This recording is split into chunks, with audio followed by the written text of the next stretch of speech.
O meu convidado de hoje é alguém que não só acompanha as revoluções e evoluções do mundo das startups, mas é um grande catalisador dessas mudanças. Esse assisense tem dupla formação em engenharia mecânica na Unicamp e depois na École Centrale de Nantes, na França. Atualmente ele tem se dedicado ao programa do OPM em Harvard. Ele é ex-presidente da RAP Brasil, ele foi responsável por trazer a startup colombiana aqui para o país e também foi cofundador da Canui, que depois foi adquirida pela Dafit. Toda essa experiência foi instrumental na criação do G4, um modelo educacional inovador centrado em experiências práticas sobre a orientação de mentores que são líderes e referências em suas áreas de atuação. Apesar de sua influência no setor, ele é conhecido por sua abordagem discreta e pela habilidade de escutar e interpretar ambientes e tendências. E enquanto sua carreira é repleta de realizações, aqueles que o conhecem bem sabem que seu verdadeiro tesouro está nos momentos que passa com família e amigos. Seja muito bem-vindo, Bruno Nardon. Que demais ter você aqui no Lugar de Potência. Obrigado, Baza. Grande convite. E olha, vou pedir até para você mandar essa descrição para mim, para eu começar a usar ela nos outros lugares, hein? Caramba, se descreveu melhor do que eu mesmo me descreveria. E cara, vamos começar pela essa jornada acadêmica que você fez aí em engenharia mecânica, tanto na Unicamp, depois em Nantes, na França. Quais as principais diferenças entre estudar no Brasil e na França? Cara, a primeira coisa é que na França é um olhar um pouco mais generalista sobre aquilo que era engenharia, né? Então, talvez muito... Eu fiz Unicamp aqui no Brasil, e na Unicamp você escolhe direto a engenharia que você quer entrar. Então lá eu já entrei direto para engenharia mecânica, diferente talvez do que a Poli na USP onde você faz um período de 2 anos generalista e depois, dependendo das suas notas e daquilo que de fato você quer, você escolhe se vai para produção, mecânica, naval e assim por diante, né? Não sei se hoje ainda é assim lá na USP, eu lembro que na minha época era assim. E eu escolhi mecânica, não talvez pelos motivos de que eu sabia que eu queria fazer engenharia mecânica, né? A gente é muito novo quando escolhe qual curso quer cursar. Meu pai é engenheiro agrônomo, sempre ajudei ele lá em Assis, no interior, quando ele ia plantar, então gostava muito de máquina, só que eu não queria fazer engenharia agrícola, achei que engenharia mecânica ou mecatrônica seriam aquelas que teriam mais viés. Então fui fazer mecânica, e daí lá na França era um pouco mais generalista, porque era um pouco mais parecido com o que é a USP aqui no Brasil. Então para mim essa foi a primeira grande diferença. A segunda grande diferença é que na França a galera vai muito mais no detalhe da matemática.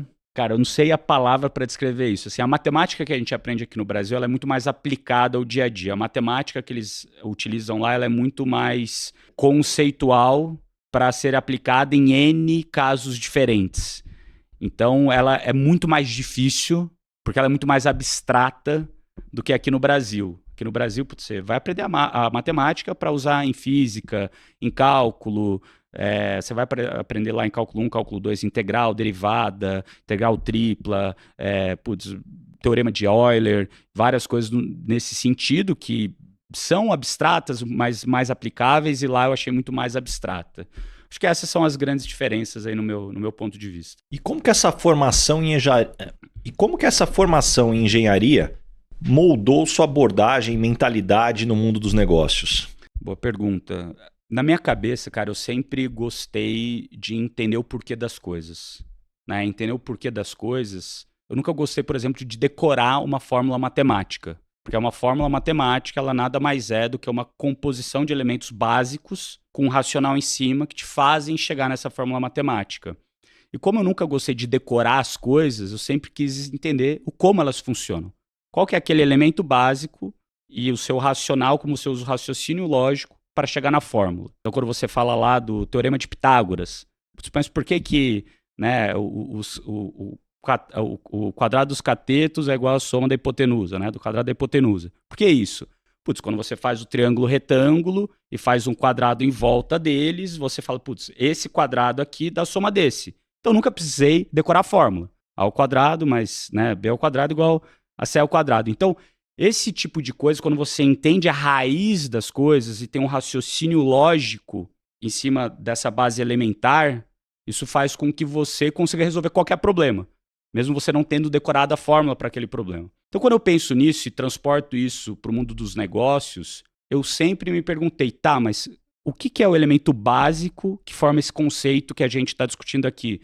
Qual a causa raiz desse problema que está acontecendo? qual o gargalo disso que está acontecendo. Então, na faculdade, eu estudei muito também sobre Lean Manufacturing, né? Que basicamente é manufatura enxuta. E tem até um livro, né, na época que eu comecei a empreender, que saiu uns 2 anos depois, que chama Startup Enxuta, né? Lean Startup, que é o mesmo conceito que a Toyota trouxe, né? O toyotismo trouxe para as montadoras, de melhoria contínua, que o Falcone trouxe aqui para o Brasil, para a Ambev, todas as empresas lá dos 3G, aplicado em startup, como você testa pequeno, erra pequeno, evolui em cima de um ciclo PDCA, né, de Plan do Check Act, como você encontra a causa raiz do problema e encontra onde de fato é o gargalo. Então, com essa cabeça de engenheiro, uma cabeça muito mais lógica, uma cabeça muito mais questionadora, sem de fato ter as respostas, mas muito mais entender as perguntas que você vai fazer para resolver problemas complexos, que eu usava na engenharia, quando você tinha que resolver um problema matemático, um problema de engenharia, você pode resolver ele por vários ângulos diferentes, mas a primeira coisa que você tem que se perguntar é, de fato, qual é o problema que eu quero resolver? Por onde eu tenho que começar? Qual a abordagem que eu vou usar para resolver esse problema complexo? Como que eu quebro esse problema complexo em vários problemas menores e entendo qual que é o problema de fato que eu tenho que resolver agora, que vai me facilitar para eu chegar da maneira mais simples e mais fácil no meu objetivo. Né? Então, eu acho que tudo isso que eu aprendi na engenharia, quando a gente transporta para o mundo dos negócios, é algo que me ajudou e facilita muito a minha vida hoje. Porque quando a gente está discutindo qualquer problema muito complexo, eu volto para o básico. E tipicamente o básico é o que faz as coisas darem certo, né? O básico dá dinheiro. E a hora que você olha para o teu caminho profissional, cair nesse mundo de startups, foi uma decisão baseada em modelos ou em descobertas? Foi baseado em descobertas, mas em que sentido? Eu sempre fui um cara que tinha uma visão de onde eu queria chegar quando eu fosse... Eu sempre, desde criança, vai com 14, 15 anos, eu faço um exercício que é, cara, como que eu quero estar com 90 anos? Como que eu quero que minha família esteja? Eu quero ter filhos? Não quero? Quero estar casado? Não quero? Como que eu quero estar em questão de dinheiro? Onde que eu quero morar? E daí depois eu falo, putz, para chegar nisso daqui, o que eu tenho que ter com 60, com 50, com 40, com 30, com 20? Então eu sempre visualizei esse objetivo de longo prazo e fui moldando a minha vida para isso. Logicamente, quando você é novo, você não tem claro com o que você consegue trabalhar. Ainda mais ouvindo de Assis, que as minhas referências, os meus modelos, as pessoas que eu admirava, eram totalmente diferentes das coisas que eu descobri depois que eu fui para Unicamp ou depois que eu fui para a França, em termos do que dava para fazer. E eu sempre fui muito mais orientado a o que eu sei que eu não quero fazer, e dado que eu não quero fazer, então muito nesse teste e erro, né? O que eu não quero fazer vai me ajudar, é mais fácil de descobrir o que eu não gosto do que aquilo de fato que eu gosto, porque eu gosto de muita coisa. Eu gosto de resolver desafios que ninguém nunca resolveu, né? Então, eu fiz engenharia no segundo ano, antes de ir para a França, eu descobri que talvez não seria minha vida de engenheiro que eu gostaria de seguir. Só que eu falei, será que de fato eu não quero ser engenheiro? Daí eu fui trabalhar na Airbus. Falei, porra, aqui é o parquinho de diversões dos engenheiros, trabalhar lá montando avião. Adorei. Só que daí eu tentei descobrir, cara, quais foram os elementos básicos desse estágio aqui de 10 meses que eu fiz na Airbus em Toulouse que fizeram eu gostar disso. Daí eu entendi que eu gostava de um projeto que tinha começo, meio e fim, que eu gostei porque era uma equipe pequena, que eu gostei porque a gente fez algo que de fato impactou a linha de produção, que eu gostei porque o meu chefe era bom, porque ele dava liberdade, ele dava responsabilidade mesmo eu sendo muito novo. Porra, entendi. Daí eu falei, tá, gostei, mas será que eu quero ser engenheiro pro resto da vida? Daí eu falei, deixa eu tentar continuar ainda sendo engenheiro, mas daí eu fui pra Alemanha, trabalhar com a parte de supply chain ainda na Airbus. E daí lá eu falei, cara, odiei. Por que eu odiei? Putz, porque aquilo que eu fazia era um negocinho no todo, o meu chefe era ruim, não dava liberdade e responsabilidade, exatamente o contrário. Daí quando eu voltei para o Brasil, e me formei mais rápido do que eu imaginava, eu já queria empreender, só que eu achei que ia demorar 1 ano e meio ainda para me formar, me formei em 6 meses. Daí eu fui trabalhar em consultoria. E daí nas consultorias, né, na época eu falei, putz, será que eu vou trabalhar em banco, em consultoria ou em indústria? Daí eu falei, indústria eu já testei e já tirei aqui do que eu gostaria de fazer. Banco, conheci muitos caras que foram trabalhar em banco, que estavam lá na França, que me explicavam no detalhe o que se fazia. Eu falei, não é para mim isso. E talvez consultoria seja aquilo que me dê mais abrangência para caso eu queira empreender, né, seja o lugar que eu quero ir. E daí ali na consultoria, cara, o começo, alguns projetos eu adorei, outros projetos eu odiei. E daí eu tentei entender, cara, o que de fato faz eu gostar de um versus o outro. E eu entendi que uma das coisas que eu mais gostava era trabalhar com gente boa, que tá com a mesma visão de longo prazo, que um não está puxando o tapete do outro, um está ajudando o outro, esporte muito mais coletivo do que individual, e o desafio de fazer algo que tinha começo, meio e fim. E daí, nesse momento, eu percebi que a diferença de um sênior na consultoria versus eu que tinha acabado de entrar, em termos de poder de raciocínio, era a mesma. A diferença do cara era que o cara tinha 10 anos a mais do que eu de experiência, então ele era muito mais rápido para cortar, né, caminhos para chegar lá. Mas em questão de, entender o problema, conversar com o cliente, voltar para a mesa, discutir, era igual. E daí eu falei, se eu vou ter que ficar 10 anos para chegar lá, por que eu não vou fazer o meu? E daí, em paralelo à consultoria, eu comecei a montar meu primeiro negócio que deu errado. E em buscando dinheiro para esse negócio, eu caí na Rocket Internet, que foi o fundo que trouxe o Groupon para o Brasil, trouxe da Fit, entre várias outras empresas. E lá dentro do fundo, eles me convidaram, eles não quiseram investir no meu negócio, mas me chamaram para trabalhar lá. E lá a gente montou alguns negócios. Um deles foi a Canui, que eu pulei para dentro como um dos sócios. E a gente fez todo o startup ali da Canui. Então, assim, foi meio que, né, nessa descoberta do que de fato eu quero fazer e como eu quero fazer que eu acabei caindo lá. Né? Aí você começa na Canui, e um ponto que eu quero abordar contigo, me conta um pouco desses primeiros desafios, né?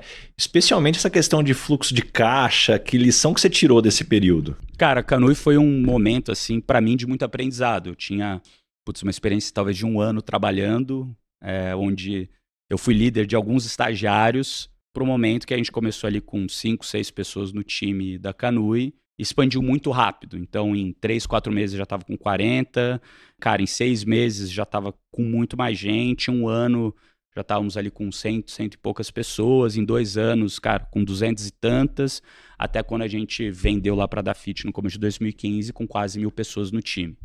Então, tiveram vários aprendizados em todas as esferas, né? A gente começou muito no operacional, então a gente fazendo tudo. Teve que rapidamente dar um step up e ir para o tático, mas ainda precisava mergulhar muito no operacional. E depois de algum tempo, uns 3 anos, 4 anos, a gente conseguiu ir mais para o estratégico. E como a gente tinha dinheiro do fundo para fazer o negócio dar certo, e era cobrado por crescimento, o nosso objetivo era crescer receita, a gente, com pouco time, com pouca coisa, a gente não conseguiu chegar numa velocidade de maturidade nas mensurações e na aparelhagem que a gente tinha da empresa, aparelhagem no sentido de dashboards, um business intelligence melhor, né? Toda a parte de inteligência de dados, um financeiro mais robusto, para que a gente conseguisse acompanhar exatamente o que estava acontecendo na empresa, né? Eu acredito muito no contrário que está escrito na bandeira do Brasil, né? Na bandeira do Brasil está escrito ordem e progresso, eu acredito no progresso e na ordem. Você progride, coloca em ordem. Você progride, coloca em ordem. Só que se você progride muito rápido e não coloca em ordem, a chance de você tomar um capote é muito grande. Que nem eu gosto muito de contar essa história do videogame, né? Quando você está jogando, por exemplo, o Mario, lá no Nintendo antigo, que eu jogava, se você não aprendeu muito bem uma skill, uma qualidade que você precisava nas primeiras fases, provavelmente daqui 10 níveis, daqui 10 fases, você vai começar a bater ali no limite da fase porque você não aprendeu aquele skill bem aprendido que você devia ter aprendido na primeira fase, né? Então, às vezes, se a gente quer ir muito rápido, a gente acaba não aprendendo algumas coisas. Foi isso que aconteceu com a gente na Canui. A gente tinha uma meta de receita, de crescer muito rápido receita. A gente encontrou um produto que era um quadriciclo motorizado, que era quase 20 vezes o ticket médio do site. O ticket médio do site era R$200, esse produto era quase R$4.000 o valor dele, e a gente otimizava a receita, o custo de marketing proporcionalmente à receita. Então a gente falou, podemos gastar 20% de marketing para fazer uma venda de R$200. Então uma venda de gastava R$40 para fazer uma venda. Agora, quando você vende um produto de R$4.000, 20%, é R$800. E os nossos algoritmos que a gente tinha feito, cada vez que tinha uma venda, a gente dava mais orçamento para aquela campanha, para ela mostrar para mais gente, porque ela estava indo bem, para vender para mais gente. E o que aconteceu é quando você coloca R$800 para uma campanha, muita gente vê essa campanha. Muita gente clica, muita gente compra. E daí, isso se retroalimenta e vai expandindo para mais gente, em detrimento a outras que estão performando pior. O que acabou acontecendo, que a gente demorou ali 1 semana e meia a 2 para entender, era que 95 ou 98% das pessoas que compravam esse quadriciclo motorizado compravam no boleto e não no cartão de crédito. E o boleto, as pessoas compravam por impulso. Às vezes criança comprava, falava, pai, paga o boleto para mim. Às vezes a própria pessoa comprava e depois desistia de pagar o boleto, e quase 100% das pessoas cancelaram o boleto. Quer dizer, não compraram, não pagaram o boleto.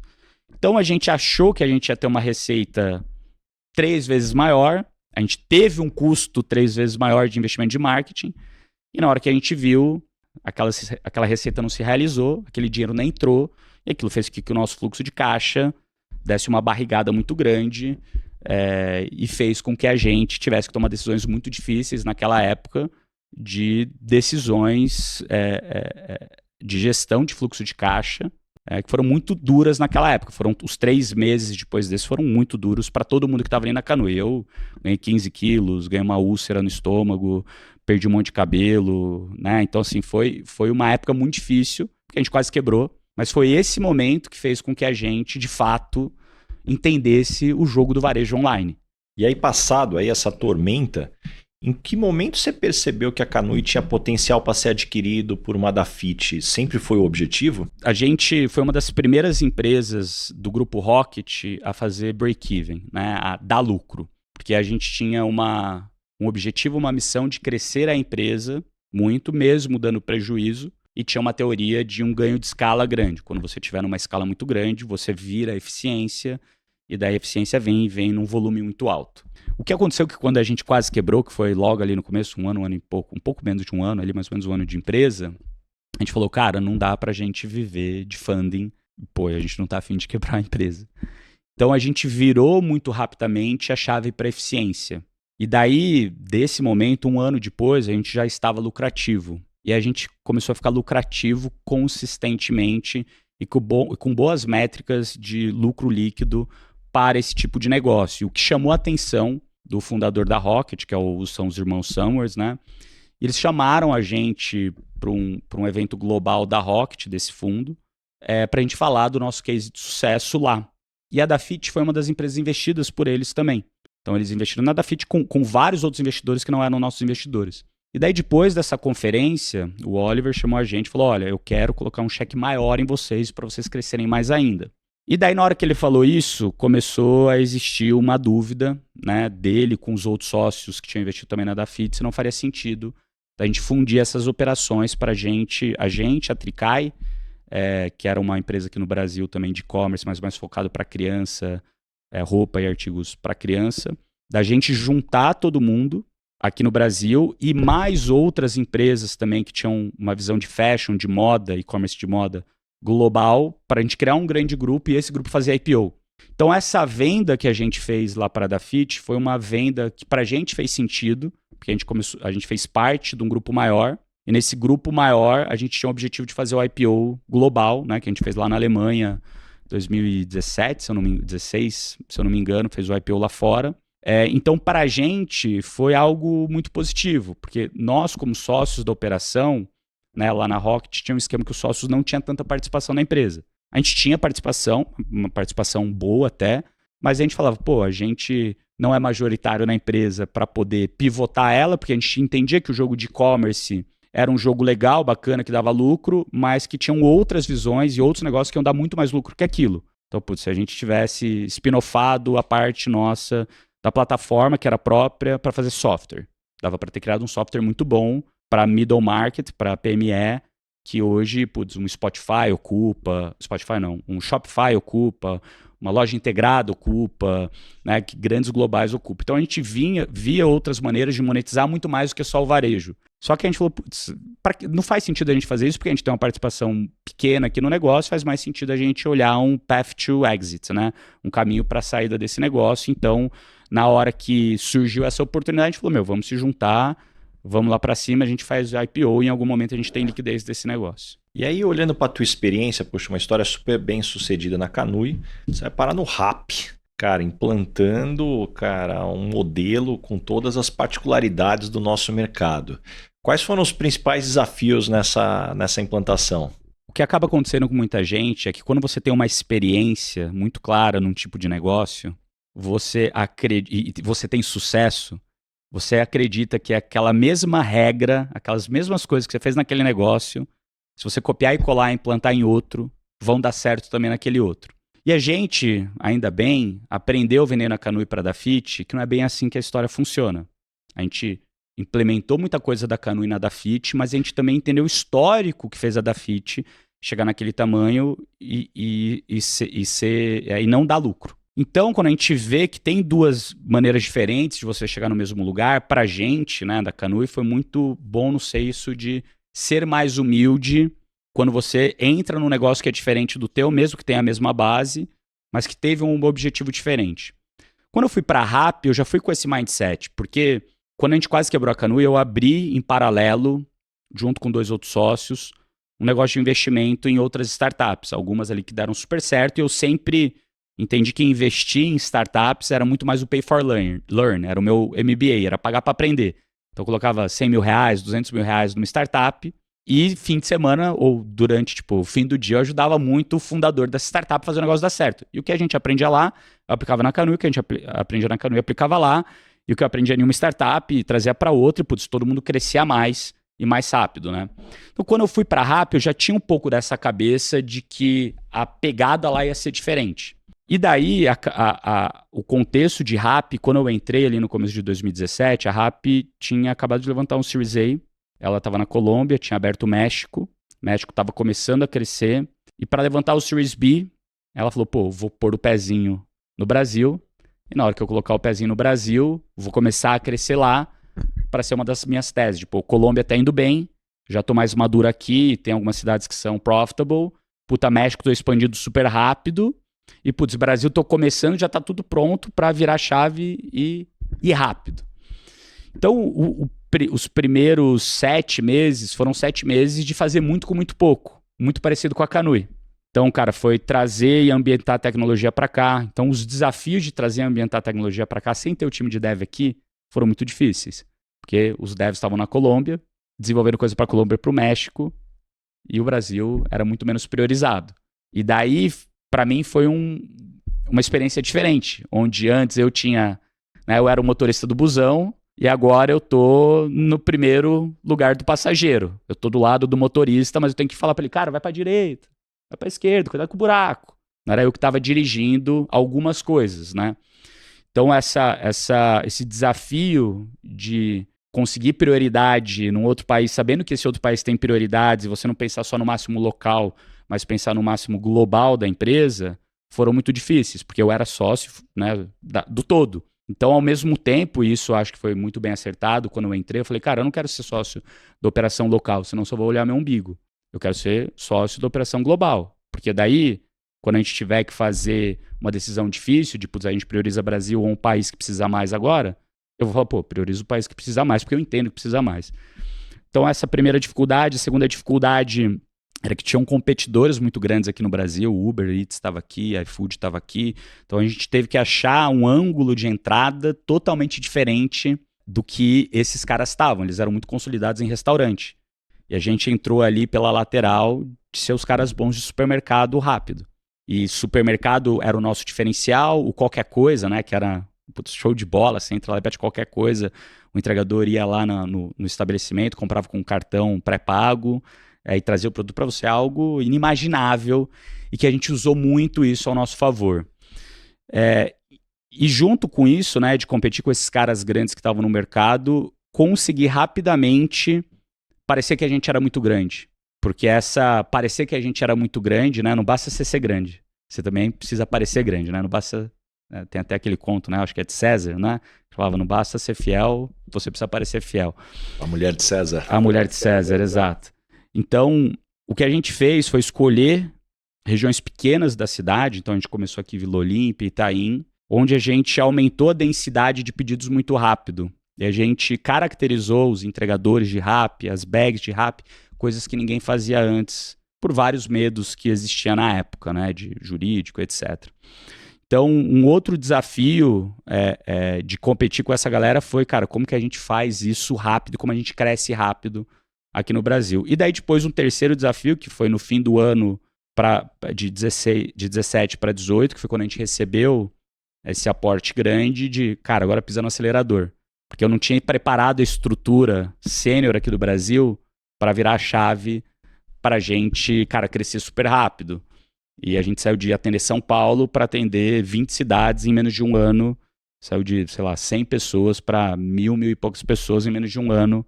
E esse crescimento rápido de time, é muito difícil você controlar a cultura, é muito difícil você controlar o que acontece na ponta, é muito difícil você controlar a eficiência. E para mim, que vinha de um negócio de muita eficiência, foi difícil de desapegar desse dia a dia de cara. Deixa, cresce, que a meta agora é crescer, entendeu? Então, para mim, esses foram os grandes desafios ali. Aí a hora que você olha para toda a tua experiência e do que era empreender quando você começou e o que é empreender hoje, o desafio de escalar uma startup hoje, me ajuda a traçar uma cronologia desses últimos 20 anos aí quase, talvez. Quais foram as principais transformações? O que mudou de empreender quando você começou para agora? O que eu vejo, né, é que a internet ela teve talvez 4, 5 grandes momentos, né? Então, empreender na internet eu vou falar, tá? Não vou falar talvez de negócios mais tradicionais, mas depois eu venho aqui com o G4 no final.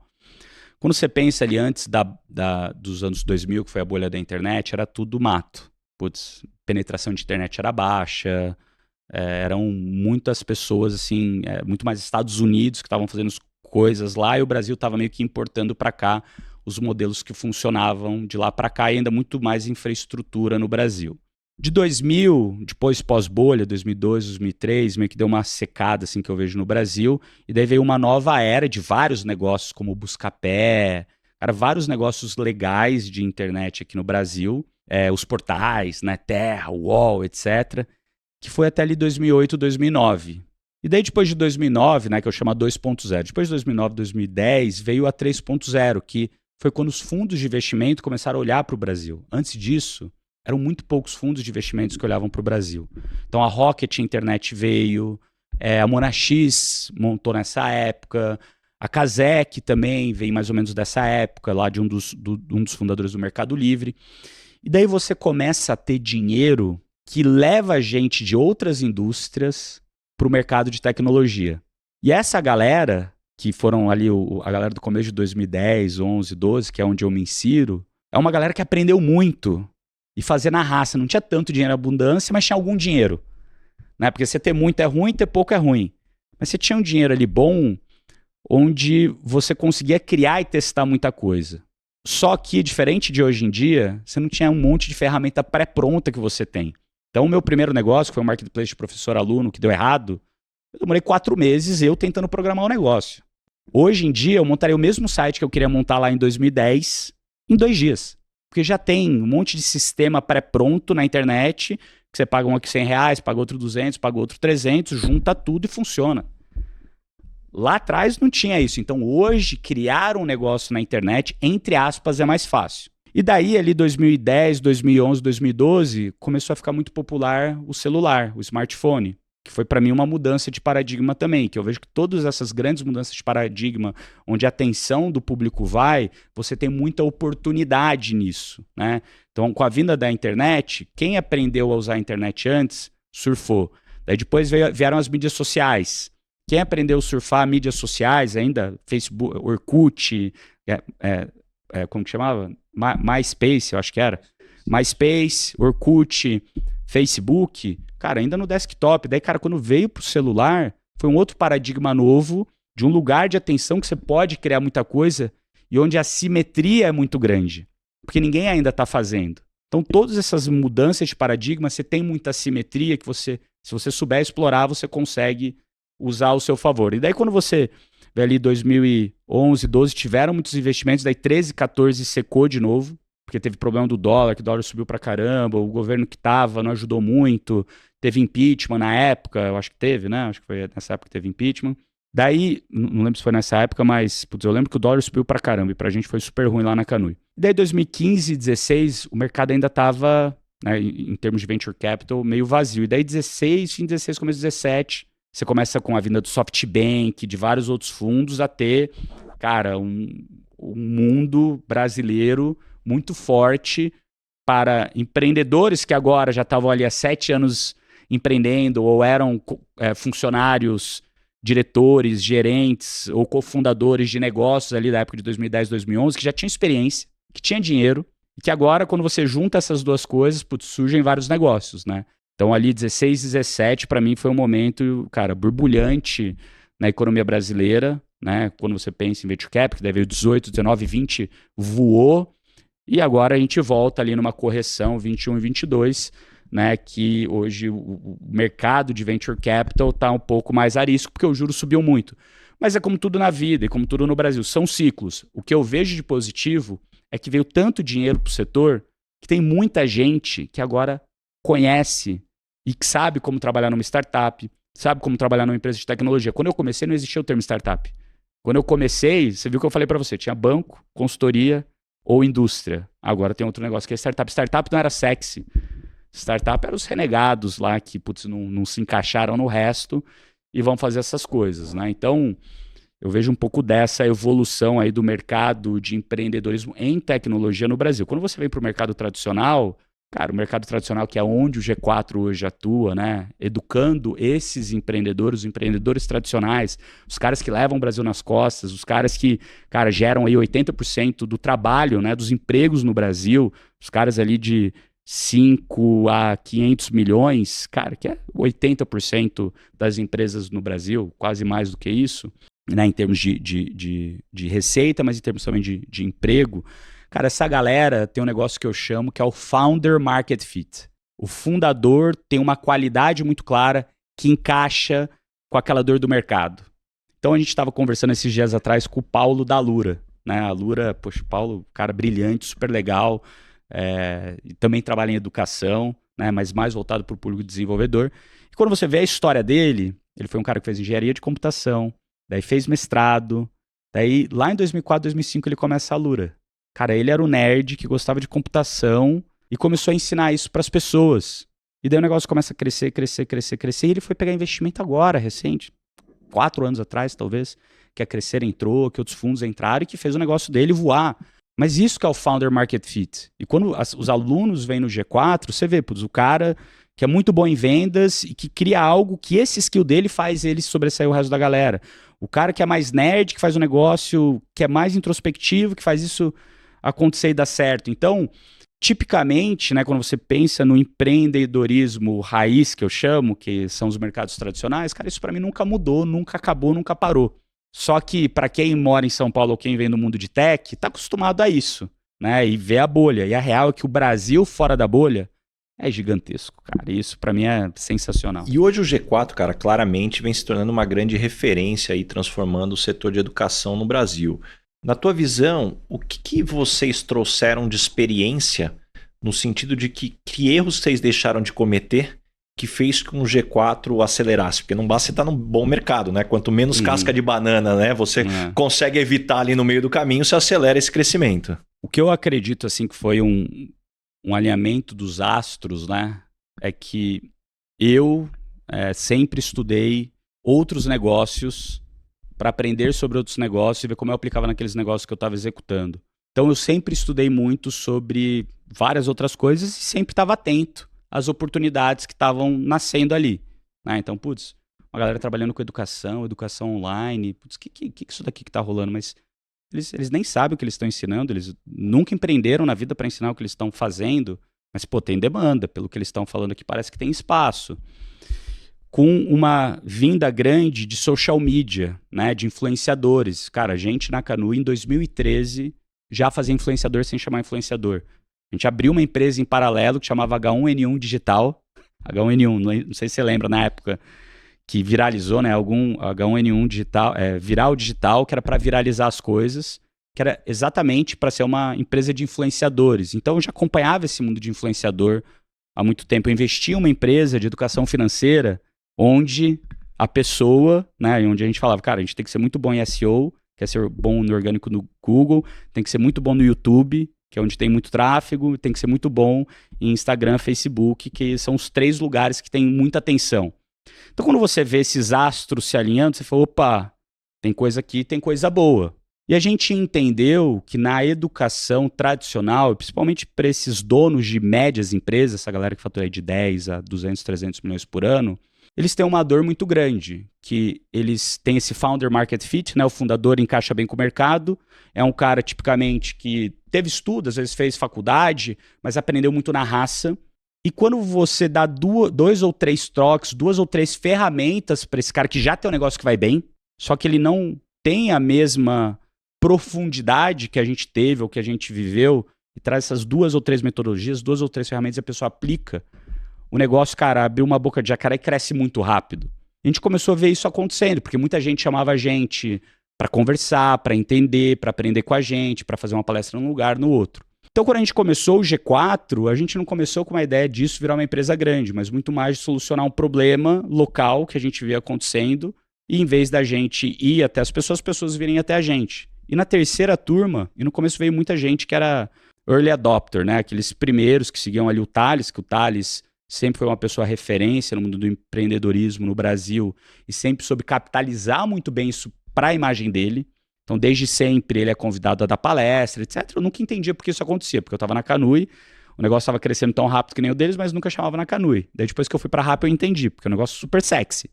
Rappi é sexy, Zitaxi é sexy, o público usa no dia a dia, é um negócio que a gente vive, né? Então, é um negócio que nem quando surgiram lá as bicicletas, os patinetes, é um negócio sexy, que todo mundo vê no dia a dia, que muda a cabeça. Não é comprar tênis na internet. Então, ele soube capitalizar muito bem nisso.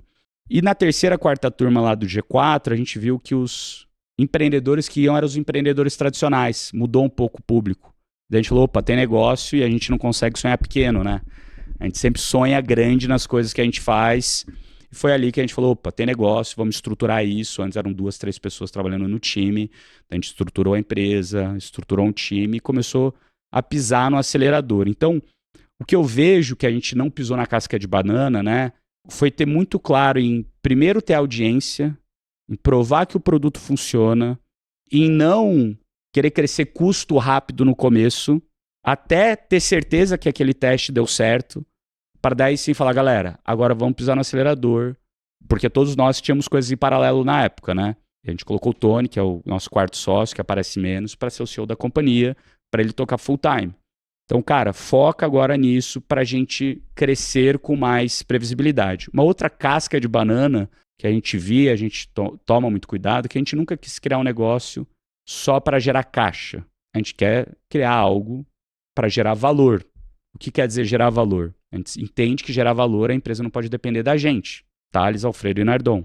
Se dependesse da gente, é um negócio que vai ser super lucrativo, super bacana, mas, cara, não é o nosso sonho. Nosso sonho é criar, de fato, a educação para esses donos de negócio que não tem tempo para fazer um curso de 1 ano em alguma outra, que era o que aparecia, que vai aprender com o professor que nunca pagou o boleto. Pô, aqui a gente não é professor, a gente é empresário que toca empresa e tocando as empresas e as empresas que a gente já tocou, a gente sabe os problemas que os caras estão passando. Então, quando a gente ajuda esses donos, a gente não ajuda com ideias milagrosas, fantasmagóricas que não possam ser aplicadas na prática. A gente ajuda eles com coisas que eles vão aplicar na prática e ter resultado. Porque a gente teve resultado com essas coisas. Logicamente que talvez não seja do mesmo jeito. Precisa mudar um pouquinho aqui, um pouquinho ali. Mas essa é a nossa ideia. Então, a casca de banana que a gente via, que a gente vê muita gente caindo, é depender só da imagem dos fundadores para esse tipo de negócio.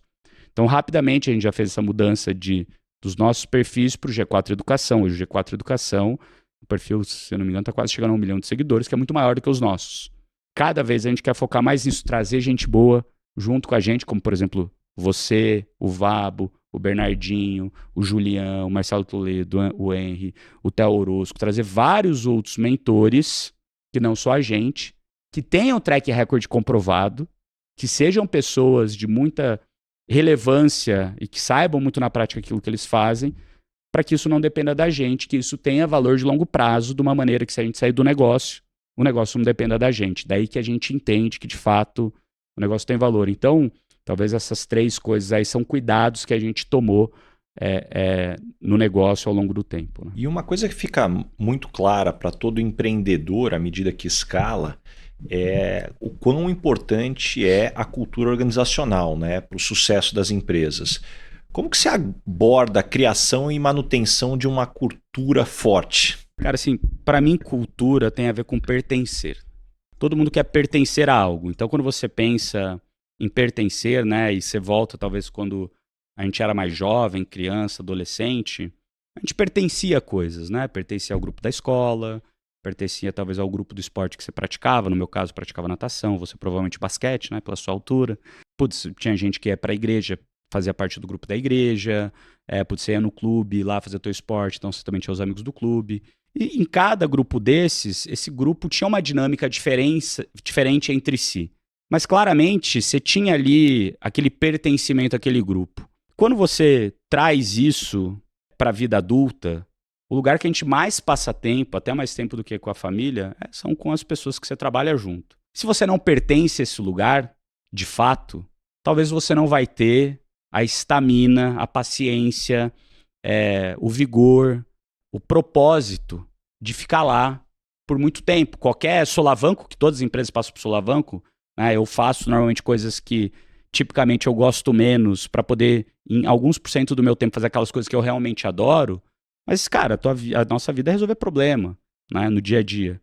Então, se você não pertence a algo, é muito mais difícil de você passar por isso, né? Tem um livro que eu li quando eu morava lá na França, uma época que eu estava meio ali sem saber de fato o que eu queria fazer, o que eu não queria, naqueles invernos longos europeus, né? Passei quase 3 anos lá, que é o Man's Searching for a Meaning, do Viktor Frankl, que foi um médico judeu, foi levado num campo de concentração, e que ele era o médico dos judeus lá, né? De todo mundo que estava no campo de concentração, e ele falava, né, no livro dele, que é um livro muito bom, recomendo todo mundo aí a ler, que a diferença de quem conseguiu viver aquelas atrocidades para quem padeceu no meio do caminho era ter um propósito de longo prazo, talvez fora daquele campo, que faziam as pessoas, de fato, se agarrarem àquilo lá para poderem passar por aquilo que elas estavam passando, mesmo sendo as maiores atrocidades que talvez a gente já viu no mundo, né? Então, quando eu penso nisso, né, eu sempre fui uma pessoa que muito busquei pertencimento, busquei propósito, busquei fazer parte de algo, busquei estar com gente boa, que se respeita, não porque elas são por fora, mas se respeita por aquilo que elas entregam. Então, na Canui, a gente fez isso, né? A gente fez um lugar que as pessoas de fato se admiravam por aquilo que elas entregavam de resultado. Quer dizer que isso funciona? Para todo mundo não funciona. Tanto é que tinha um monte de gente que entrava lá, e se as pessoas não estavam na régua que o time estava, as pessoas eram automaticamente expelidas pela organização. Então, para mim, cultura é quando você cria esse pertencimento do teu jeito, daquilo que você acredita no teu negócio. E cada negócio tem a sua cultura. E não tem certo e errado. Tem aquela que funciona para o seu negócio, que muitas vezes é um reflexo dos fundadores do negócio. E essa cultura, quando ela é boa, ela expele quem não é bom. É aquilo que eu digo, que quando você está com o seu corpo bem, que você se alimenta bem, que você dorme bem, a sua imunidade está alto. Então você não pega qualquer gripe, você não pega nada. O câncer, tira o câncer fora do teu corpo. Teu corpo espelha esse negócio. A mesma coisa quando você tem uma cultura organizacional, uma cultura empresarial boa.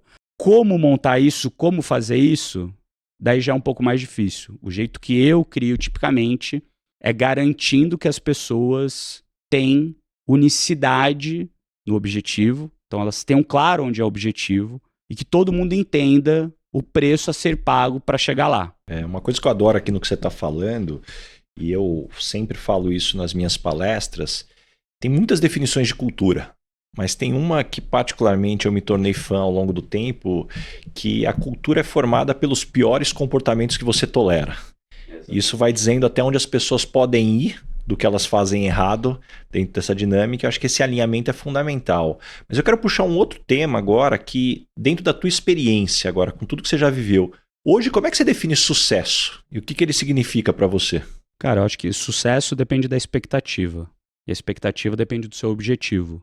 Então, para mim, sucesso é você ter claro o objetivo que você tem, tirar todo o barulho que tem em volta, né, porque toda hora vem tentações de fora, e você conseguir, dentro daquele seu objetivo, dentro daquilo que te completa, e o que te completa, o que te faz bem, tem várias definições, né, em diversos aspectos diferentes da vida, seja de saúde, seja de família, seja de trabalho. E dentro, talvez, dessas 3 verticais, né, de saúde, família, trabalho, amigos, né, você tem características que cada um tem os valores ali.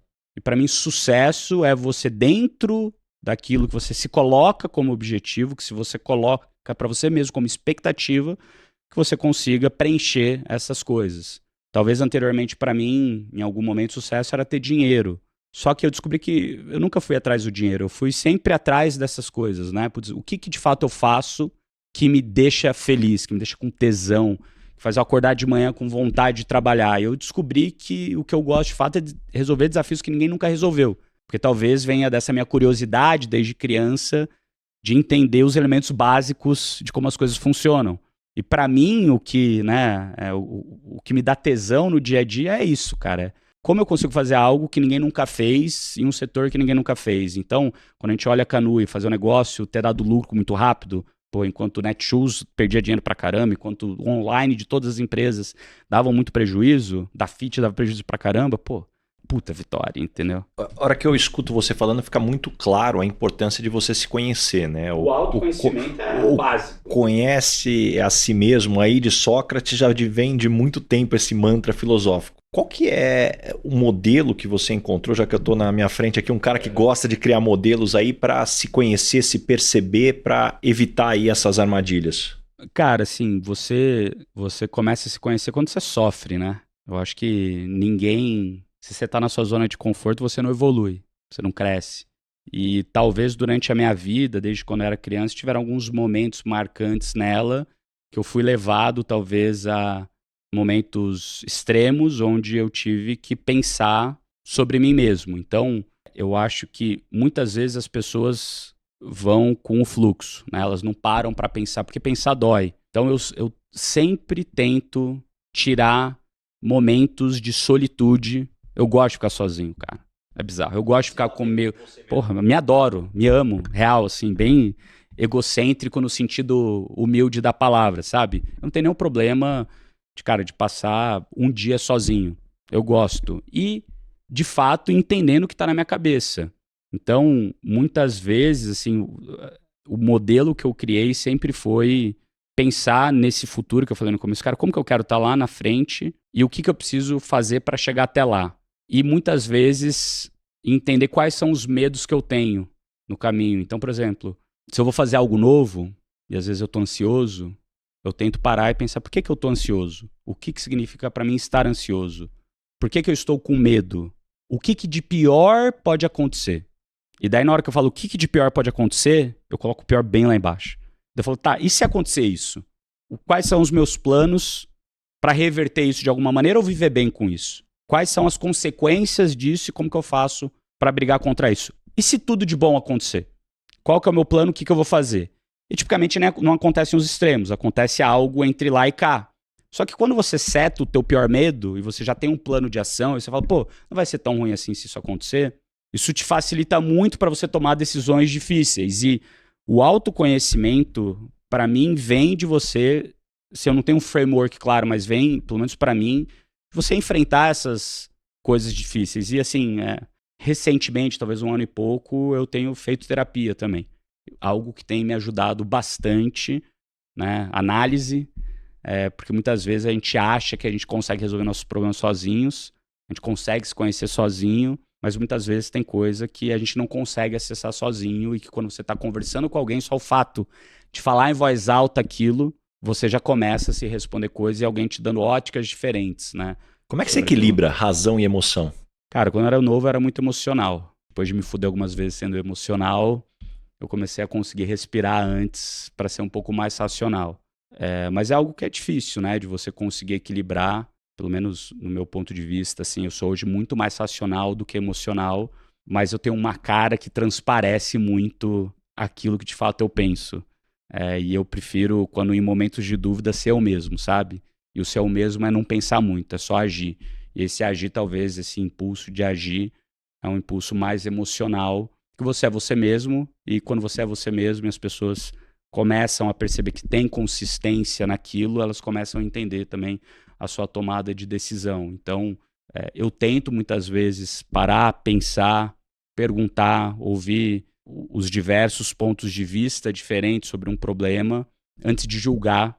Eu tento muitas vezes me colocar nos pés da pessoa que está do outro lado e me perguntar, cara, por que essa pessoa está tomando essa decisão agora? Né? Então, muitas vezes eu, Thales, Alfredo e Tony, a gente tem vários embates lá, e Lucas, né? Cara, mas por que essa pessoa está tomando essa atitude desse jeito? Tem um porquê. E na hora que você se coloca nos pés da outra pessoa e tenta olhar o mundo sobre a visão dela, sobre os óculos que ela tá, sobre as lentes que ela tá vendo, fica muito mais fácil de você entender aquilo que incomoda, as objeções, etc. E isso faz com que você seja talvez menos emocional na hora de tomar algumas decisões. Agora, tem algumas decisões que você tem que tomar emocionalmente, porque o emocional para mim também vem um pouco do feeling. O feeling, né, esse tato que você tem, vem de anos de experiência que você tem vivendo as coisas, que talvez a razão, talvez o método não esteja claro na tua cabeça, mas o teu feeling te diz que talvez é para um caminho mais para lá do que para cá. E daí você também tem que confiar nesse seu feeling, nessa sua emoção, de que talvez para aquele lado é mais caminho do que do outro, e, cara, simplesmente seguir isso. E daí, conforme você começa a andar, daí você começa a colocar mais racionalidade só para garantir que é o caminho certo, né? E aí, pra gente fechar esse primeiro bloco, à medida que você se conhece, o que você faz quando você percebe que você acordou com o pé esquerdo, como a gente fala no interior? Pô, acordei mal hoje. Cara, hoje em dia eu consigo, graças a Deus, ter uma agenda mais flexível. Então, quando eu acordo mal, dependendo do dia o quão mal é, eu simplesmente falo, galera, vou cancelar minha agenda e fazer esporte, porque esporte vai me tirar um pouco dessa nhaca que tá na minha cabeça, né? Vai sair ou simplesmente deitar e dormir, e daqui a pouco passa. E eu tento ser sempre muito claro com as pessoas, né? Minha esposa, principalmente, não tô bem, deixa eu no meu canto, e você não vai conseguir me ajudar. E não é nada com você, não é né? nada com você, sou eu fica aqui. Comigo, aviso os sócios, galera. Mas assim, hoje em dia, tipicamente, tem poucas coisas que me tiram do sério, que me fazem acordar com o pé esquerdo. Muitas vezes o que acaba acontecendo é que eu tenho filhos pequenos, né? Que eu acabo dormindo mal algumas noites. E daí eu acabo, quando eu durmo mal, não é que eu acordo com o pé esquerdo, mas a suscetibilidade de ficar um pouco mais irritado durante o dia é mais fácil. E daí nesse dia, quando eu sei que eu dormi mal, eu evito ter conversas difíceis, ou ter reuniões difíceis, que coisas difíceis precisam ser resolvidas, porque eu sei que eu vou me comportar de uma maneira que talvez seja ruim pro outro lado. E Nardon, chegamos agora no momento Headhunter. Qual que é a pergunta que você sempre faz nas entrevistas para contratar alguém para o seu time? Me conta como foi sua infância. Eu gosto muito de entender o contexto que as pessoas vieram, porque eu acredito que o jeito que os pais criaram a infância que a pessoa teve diz muito sobre as ambições de longo prazo e sobre o que as pessoas de fato querem pagar o preço para. E não tem certo e errado aqui, depende daquilo que você quer. Que tipo de pessoa não dá certo trabalhando com você? Os famosos T-Rex, boca grande, braço pequeno. Fala muito, faz pouco. E quando as pessoas não gostam de você trabalhando, normalmente qual é o motivo? Quando eu quero ser intenso, eu consigo ser muito intenso. Às vezes a intensidade faz as pessoas saírem da zona de conforto muito rápido. Muitas vezes eu já consigo enxergar assim 3, 4 casas para frente, e eu trabalho muito a minha paciência para garantir que eu vou esperar as pessoas terem o tempo de maturidade delas fazerem, que elas errem por elas mesmas, para elas aprenderem, e porque no momento que eu tô, não no momento, mas na posição que eu tenho hoje, o meu maior papel é desenvolver pessoas. O papel do líder é desenvolver pessoas, hoje ainda mais. E se você rouba essa oportunidade das pessoas se desenvolverem, você está roubando o futuro delas melhorarem. Então, acredito muito que o nosso papel como líder é ser dispensável, e para a gente ser dispensável, a gente tem que desenvolver os outros. Para a gente desenvolver os outros, a gente, como pais, tem que saber aquilo que a gente pode deixar as crianças caírem e se machucarem, que aquele machucado não vai ser muito grande, mas tem que saber a hora de parar, intervir, porque, às vezes a criança subiu numa escada de 2 metros e você não quer deixar ela cair de lá, que ela pode se machucar muito grave. Então, a intensidade que eu tenho e às vezes dá a direita, cara, vai pra lá que eu sei que é pra lá, muitas vezes não é que as pessoas não gostam, mas é que, dado que eu trabalho com muita gente mais sênior, em posições sêniores, as pessoas também querem elas contribuírem, né? Então eu tenho que tomar muito cuidado com isso. E o que você gostaria de perguntar pro Baza, Headhunter? Cara, Baza, quando você está escolhendo o CEO de uma empresa, eu já sei a resposta, tá? Mas eu vou te perguntar. Qual é a principal característica que você olha nesse CEO? Acho que o primeiro elemento é a gente entender que não existe bala de prata. Até hoje eu não conheci um CEO que fosse a pessoa certa ou a melhor pessoa para aquela posição. Um grande erro, muitas vezes, as pessoas olharem e falarem assim, não, mas quem pode dar certo? Quem pode dar certo, a lista é grande. Agora, dentre os que pode dar certo, quem é a pessoa que tem maior potencial e você mais mitiga os riscos? E para você conseguir chegar nesse diagnóstico, o primeiro elemento é você saber o que você está procurando. E na minha experiência, como qualquer pessoa que trabalha com consultoria sabe e vai se identificar nas minhas palavras, não necessariamente o que o cliente te fala é o que ele precisa ou não é o suficiente para você entender o que ele precisa. Então, para mim, vai além do que está sendo falado. Então, essa descoberta é fundamental. Mas para não fugir da tua pergunta, se eu tiver que colocar um elemento, é a escuta ativa. É a capacidade de escutar, não só com os ouvidos, mas também com os olhos e principalmente o coração. E o escutar sem julgamento. Porque talvez uma das coisas mais desafiadoras é que a gente escuta, pega toda a nossa experiência, quanto mais diferente a pessoa é da gente, mais errada ela tá. E quanto mais próxima ela tá da gente, mais certo. Afinal, a gente é modelo para a humanidade, né? Somos os modelos de Deus aqui. Então, eu acho que esse, para mim, é o grande elemento. As pessoas de sucesso que eu conheci ao longo do tempo tinham essa característica aí muito clara. E chegamos agora, ô Nadon, no momento Dona Ângela. Complete a frase. Eu sou esquisito por quê? Porque eu sou, pô. Eu sou esquisito porque eu sou, porque eu gosto das minhas coisas, porque eu tenho o meu jeito, porque eu não tô nem aí porque a galera pensa de mim, porque, cara, o que importa é o que eu quero pra mim, o que eu quero pra minha família e não o que os outros acham que eles querem que eu seja. Eu acho que quando você chega nesse lugar, que é um lugar muito difícil, né? Porque a gente, por mais que a gente fuja da linha de normalidade ou de status quo, sempre tentam te trazer de volta. E são essa tentativa de trazer de volta para o status quo, de parecer com o resto, de pertencer.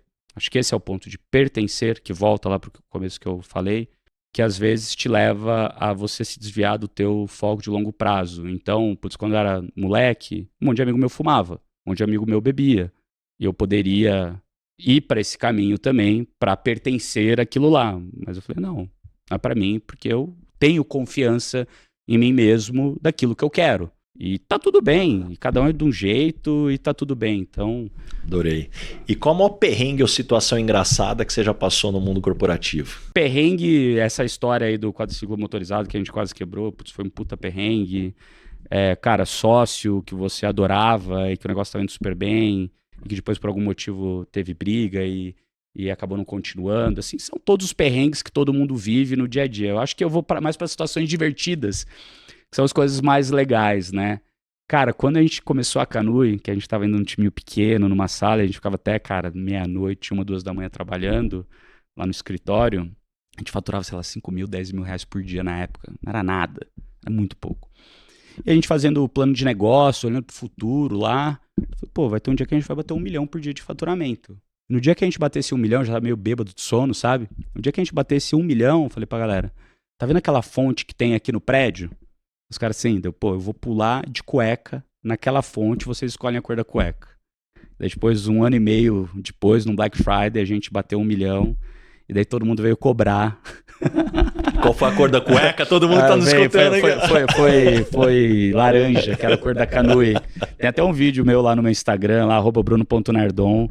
Tem lá o vídeo de eu pulando de cueca. Cara, situação super engraçada, assim, de eu ter me colocado uma meta, ter colocado uma meta pro time. Eu acho que são essas coisas também que criam cultura, que fazem a galera pertencer, né? A bagunça. Cara, assim, acho que essa foi uma situação engraçada. E caminhando agora para o final, o nome desse podcast é Lugar de Potência. Qual que é o teu lugar de potência? Que tipo de situação e ambiente pode jogar que você brilha? Cara, qualquer coisa ligada à estratégia de empresa, pensando em crescimento, produto, né? Entender muito bem qual mercado você está atuando, quem são aqueles clientes que de fato fazem a diferença para o seu negócio, qual que é o valor essencial que eles não vivem sem, entender muito bem do teu cliente, aquele cliente que é o cliente certo, como você monta uma estratégia de produto, serviço, solução para atender esse cliente, naquilo que você tem um diferencial competitivo, como você faz para distribuir e chegar nesse cliente da melhor maneira para você ter rentabilidade, como você monta um modelo de negócios para poder de fato ser lucrativo pensando nesse grupo de cliente, como você depois cria uma esteira, né, uma trilha, ali, uma escada de produtos e soluções para atender melhor esse cliente. Então, tudo que eu acho assim que se você tiver uma empresa, seja ela qual for, e se eu tiver 1 hora para sentar com alguém, com certeza eu vou conseguir ajudar muito a pessoa, né, ou essa empresa, esse empresário, olhando, porque foi algo que eu fiz a minha vida inteira e algo que para mim é natural e algo que eu gosto.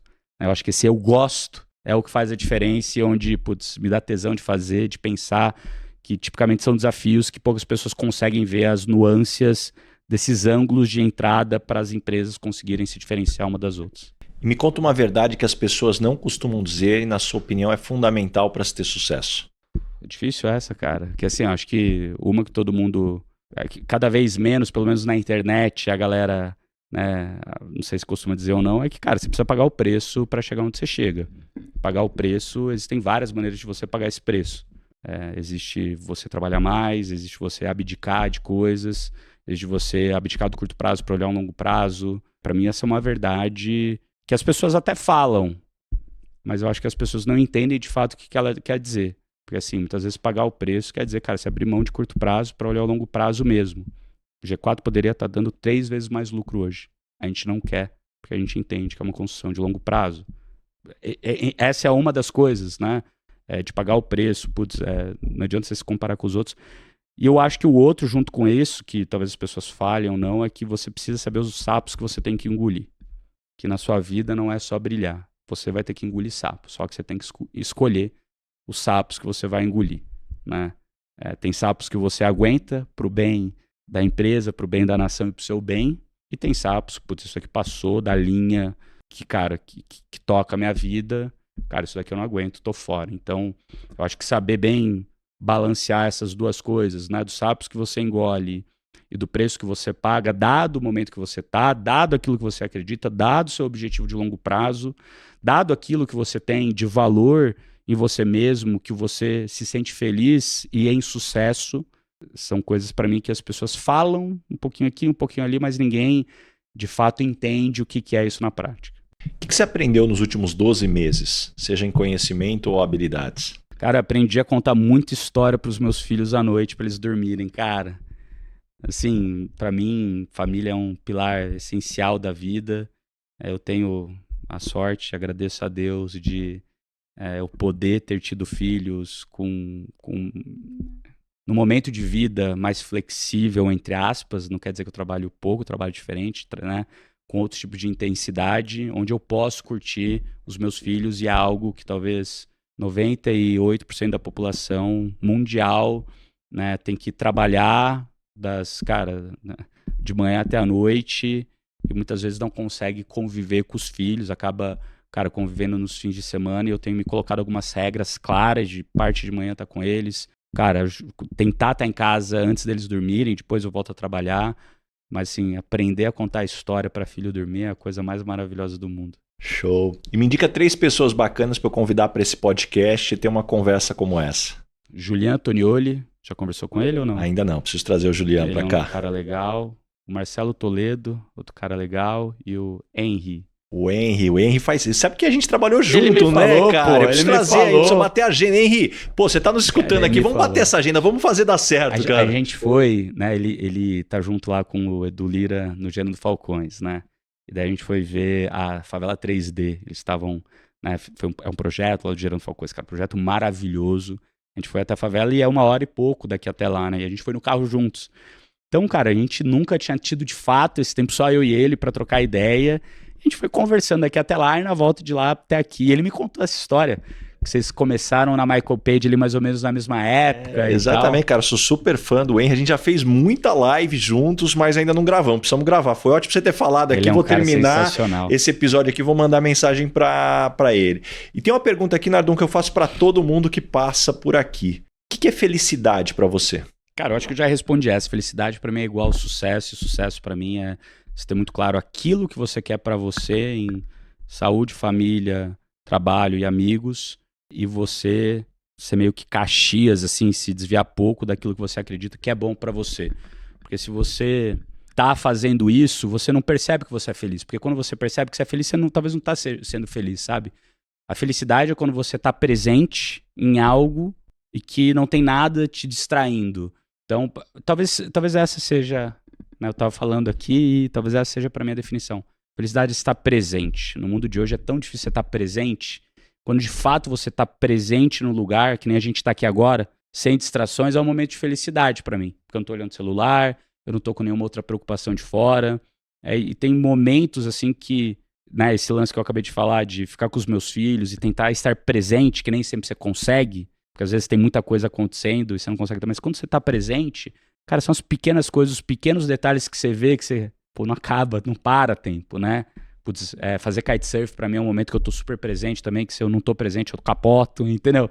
Então tem alguns lugares ali que eu sou feliz, que é quando você tá presente. E muitas vezes no trabalho, muitas vezes não, a maioria das vezes no trabalho, quando eu tô ali trocando ideia com o time, conversando com o time, entendendo os problemas, entendendo os pontos de vista, trazendo conciliação, trazendo, cara, uma visão única de futuro, cara, entendendo o problema. Cara, pra mim esses momentos também são de felicidade, assim. Mesmo que você esteja estressado, preocupado, é um momento que você tá presente ali querendo resolver o problema, e pra mim, felicidade não é o contrário de não preocupado, né? É uma coisa meio que paralela a elas, que é esse lance de estar presente. Legal, adorei a resposta. Cara, antes de você ir embora, tem um presente aqui para você. Meu querido. Um óculos da Lacoste aqui.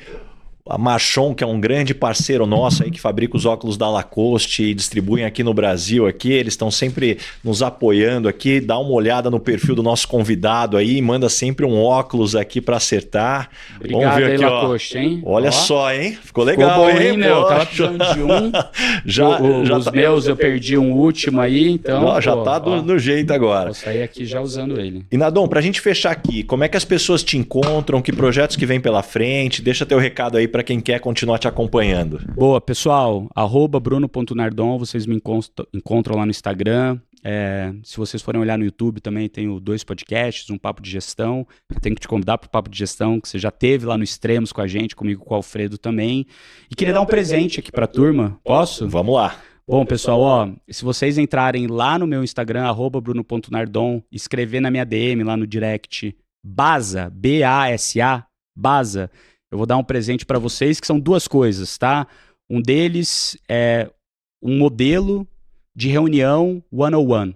Aquela reunião que você deveria ter com o teu time, com os teus liderados, para você desenvolver eles. São 42 perguntas que você deveria fazer para o seu time para criar esse alinhamento e garantir que não tem nenhuma aresta e que vocês conseguem, né, ter esse pertencimento juntos de longo prazo. E o outro presente que eu falei pro time que eu ia dar, daí o time não estava muito afim, mas eu falei que eu ia dar mesmo assim, é que vocês vão ter aí 7 dias para utilizar gratuitamente o G4 Skills, que é o nosso software de educação corporativa, tá? Então, do G4 Educação, onde a gente faz um assessment do teu time, de você, entende onde você está, a sua maturidade, onde você quer chegar e propõe a melhor trilha para você fazer educacional, para você se desenvolver teu time. Esses 2 presentes pra galera. Só entrar no teu perfil, então, do Instagram, bruno.nardon, manda a mensagenzinha lá, Basa, B-A-S-A. Já vai ganhar esses 2 super já presentes. Já vai vir automático lá, pedir pra turma fazer isso pra gente. Legal. Pô, Nardon, adorei aqui, pô, obrigado mesmo por abrir tua agenda. Pô, faz tempo que a gente tava tentando bater a agenda. 3 meses, hein? Uns 3 meses, mas que bom que deu certo aqui. Tenho certeza que todo mundo que nos acompanhou até aqui saiu com páginas e páginas de anotações, insights, lições aí. Legal. Obrigado mesmo, cara. Obrigado você pelo convite. Muito bacana que teu trabalho também. Fico muito feliz de você estar com a gente lá no G4 Educação, com o programa presencial de formação e gestão de pessoas com você, com o Bernardinho Cuvabo, que eu já participei lá de algumas partes, eu não consegui participar de tudo, mas, cara, que é sensacional e todo mundo que participa, de fato, sai transformado. Você é um grande comunicador, professor, pessoa, líder. Espero que cada vez mais pessoas se espelhem em você, naquilo que você tem de bom. E teu livro também, cara, é sensacional, Lugar de Potência, aquela parte lá sobre autoconhecimento. Se a pessoa ler só aquilo, ela já vai mudar de vida, cara. Valeu, obrigado mesmo, gente. Valeu!